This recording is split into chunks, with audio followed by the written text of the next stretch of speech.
United in the Europa League. Europa League. Me tell them one time and me say Europa League. Europa League. Me tell them one time and me say Europa League. United in a Europa League. Europa League. We go invincible inside the Europa League. Boy, welcome back to the channel. Any excuse to keep playing the theme tune. Yeah, because the theme tune lives on after last night. Welcome back to United View, man. Smash a like on the video. Subscribe to the channel if you're new, yeah? And if you've always been here for ages and you've never subscribed, subscribe right now, man. What a night last night, the morning after the night before. Had to just touch in with a little Flex's view. Had to touch in with a little Flex's view, man, because kind of still taking it in, really. Kind of still taking it in. We got a bit to talk about because now it's just calmed down a bit. There were some serious performances last night. And you know what? Overall, it feels like it's that European heritage in it. That's why I've gone with that on the fun. European heritage. Of course, this is not the European elite. Yeah, this is not where we want to be. But when we are in these situations and we are faced with these type of mountains, somehow this season, we're just coming through them in the Europa League. I saw a stat. Yeah. Shout out Laurie Whitwell. It was his stat, right? And it was about the amount of goals we've scored in the Prem. Yeah. Versus the Europa League. Man United have scored 39 goals in 34 games in the Premier League. But in the Europa League, we've scored 31 goals in 13 games in the Europa League. Now, obviously, listen, because, you know, the Europa League is worse. You found your level, obviously, you know, this, that, and the other. But it just shows you that this team is a Europa League team this year. And before the game, when we kept talking about the positives, you know what I'm saying, and saying how we could win this game or win the tie, because I didn't have us winning that game last night. I had us having a draw there. I didn't see us even being able to win out there. But being able to do that just follows this trend in this competition, specifically this year. And I go right back to the group stages, or shall I say the league stages, when I was out there in Galatasaray, Istanbul. I was out there, excuse me, in Porto. And you see some of the criminality there, how we threw away games. But we never lost. We didn't lose. Harry Maguire clutch against Porto. You don't forget things like that. Because I know technically the league phase doesn't essentially matter as long as you qualify in that 1 to 24. Obviously, you want to be in the top 8, which we were. But they've always found a way. Look at the drama that we've had just in results in this whole thing that I can remember. Yeah, you look at the, like I said, there's the Galatasaray and Porto, difficult away games. Winning in both, ended up drawing, especially the Porto one, 2-0 up in that one, and we still nearly ballsed it up. You come back, Harry Maguire saves the day. I remember Bodo Glimt at home. You know, I think we went 1-0 up really quickly. Then they scored 2, so we're losing, and we had to come back. I remember, was it PAOK at home under Ruben Amorim? So not Ruben Amorim, Ruud van Nistelrooy, where the game was dead, and then Ahmad just decides, bang, bang, scores 2 wicked goals, I think it was. You look at the Rangers game, we're pretty much cruising, controlling it. They get an equaliser right at the end. And then what happens? We run up the other side and we score. Like, what else? You look at what happened against away against Sociedad and away against Lyon. Just shouldn't have happened that way. Get them back at home, mash them up. Bruno scores a hat-trick against Sociedad, second leg against Lyon. I don't even need to tell you about that. And then you look at the drama of this game. So every single game has had a story in this competition. And it's like, we're going to win this thing. We're going to win this thing. Now, listen, Spurs look like they're looming around the corner. That's a different proposition. But just on the European heritage bit, there's just something in the air. We've seen it all. We've won the lot. Yeah, that's just what rings to mind for me. That's just what rings to mind. In terms of yesterday, the level of performance, guys, considering what we went through in the game. And I loved what Ruben Amorim said. He said, right, it was more about Amorim's first words in the press conference. His first words in the press conference was, I think the players, have to think about the second leg and think more about the 20 minutes than the rest of the game. I like that. Obviously, we can get gassed as fans. We can get excited. We can do all of this stuff. But the truth of the matter is he's trying to raise the standards. And he saw what we saw. Now, last night wasn't the time to do it. Maybe this morning isn't the time to do it, because we should still be really happy. And you know what I'm saying, buzzing that we're in the final. Yeah, that barring a catastrophe. So we should be celebrating that. But we did see that first 20 minutes. And the first 20 minutes was very concerning. And I think that for Ruben to focus on that shows us, it shows me that he's always seeing what we're seeing. That was concerning. You know, he said in his post-match stuff that, you know, players were nervous. You know, he said Ugarte was nervous. You know, Dorgu was nervous. And again, we picked out those same two players. We were like, these two, I'll tell you what, they might need to come off, because they're gonna, you know, kill the result. And that's what happens as fans. You know, we are very reactionary. We're like, get them off. And you just don't know how the game's gonna turn.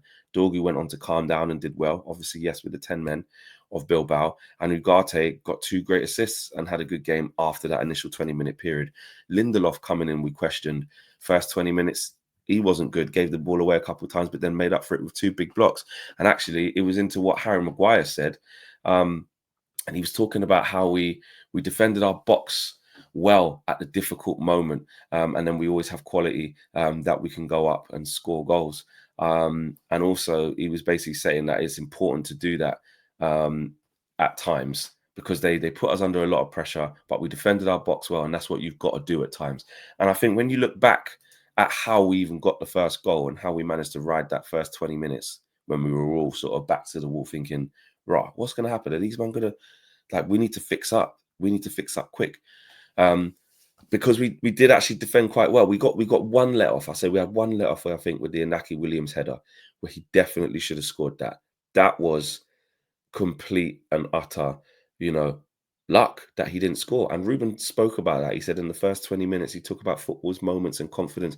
If they would have scored in that first 15 minutes, like they should have done, this is completely different. You know, this is how we know football's fine margins, but he's saying they didn't. And we found a way to get ourselves back in the game. As soon as we got that first goal, the way I think Ugarte won the ball back in the lead up to the penalty, because we had the bit between our teeth, we had the confidence. Do you know what I'm saying? We had that willing, that feeling that we can go and do something here, because we stunned the crowd. We'd scored against the run of play. And even that, we had the ball in the net in the first few minutes of the game as well, to show a little bit of a threat. A lot of what we were doing in that first 20 minutes, yes, was down to Bilbao putting us under pressure, but it was down to us being nervous as well. That was the key for me. It was down to us being nervous. And once we got that first goal, it's like everything just calmed down. And listen, again, I know we spoke about it yesterday, but Casemiro, yeah, what he did last night was just absolutely brilliant. Shout out Statman Dave. He always puts out a specific player game by numbers. That's his job. Shout out to Statman Dave. 100% aerial duels won, 5 out of 5. 4 clearances, 4 tackles attempted, 3 tackles won, 1 goal, 106 touches. And that's just the numbers. But we all saw the eye test as well, which backs that up. And his turnaround, yeah, with how he's been and the professionalism that he's shown has been very, very good. Because, listen, are we paying too much for him? Do you move him on in the summer if the right bid comes in and all of that type of stuff? Listen, we get emotional in these times and we're like, nah, keep Harry Maguire, keep Casemiro. We can't forget why we're in this position. But all we could talk about is why man's here. And yes, he is on 350 bags a week, which is, he shouldn't be on that. But in terms of his application and his attitude, what can you say? You know, you can't, he's turned it around. And he's turned Ruben Amorim's mind around as well. This Casemiro is the first midfielder on the team sheet, along with Bruno. He is. And we said before the game, we needed that confidence from him, that assurance from him, that calming nature. And the reason why he was so good was because he wasn't just good when the team started to get confident and when we started to, you know, he obviously got the first goal to settle us down. He was good when the team was bad. Yes, he gave the ball away a couple of times here and there in that 20 minutes, but when we were struggling. But by and large, when we was really struggling in that first period of the game, when Bilbao were on us, it was Casemiro was the one who was calming things down, Casemiro, the one who kept his level to a decent level, you know, and he was excellent. And just what he's doing is just cold. Lenny Yoro is someone we didn't really speak about yesterday. Someone I saw someone put it on X, like he's just quietly going about his business. Best way to describe Lenny Yoro right now. Quietly going on about his business, this kid. You think back to the journey that he's been on since the start of the season, you know, baptism of fire, Chris Wood back post against Forest at Old Trafford. Welcome to the Premier League, kid. Roasted against Southampton by Soleimani. You know, done an interview with Rio after that saying, I watched that back about 100 times. How can I improve? And then from then, you know, rivals, lend me a euro, lend me a euro, lend me a pound, putting up funny pictures of him. Don't see it anymore, do you? Don't see it anymore, do you? You don't see no Lenny Yoro slander. It's almost like people just, you know, that kid's doing all right. And we're seeing it. We're seeing the improvement game by game. The assurity, the responsibility he's showing. He's quick. He can glide across the turf. He's decent on the ball. He's got some big switches of play, which he's able to hit. He's a proper modern day centre half, man. And he's looking like he's building nicely. Still needs time, still needs patience, still needs nurturing. Still needs a lot of understanding from us, yeah, to not thrust him forward. Oh, he's the best in the world. No, we ain't trying to get him to be as good as Saliba by next year. No, none of that. I'm just letting the kid grow, and he's doing his thing, you know. And back to what we speak about on the whole context of the game. Bilbao, we were told, don't concede any goals, mate. Only lost 5 games all year, mate. You know, I think it was a national holiday there in Bilbao. I think someone said all the fans lining the streets, you know what I mean? Atmosphere, how you going to deal with that? Tifos all holding up their badges and that, holding up their flags, sorry, their symbols, their signs, whatever, you know, hostile atmosphere. Man United, you know what I mean? Even Rasmus Højlund put the first time the boys have come back with a clean sheet from Spain, I think he wrote on his caption, you know. All of these things stacked against us, and they went there and just pammed them up 3-0. You know, to the point where, you know, Bilbao fans were flipping, waving white handkerchiefs, thinking that they were just over the hard done by the officials. When the truth is, they capitulated. They had a good first 20 minutes, should have scored, didn't. We were a threat on the counter attack.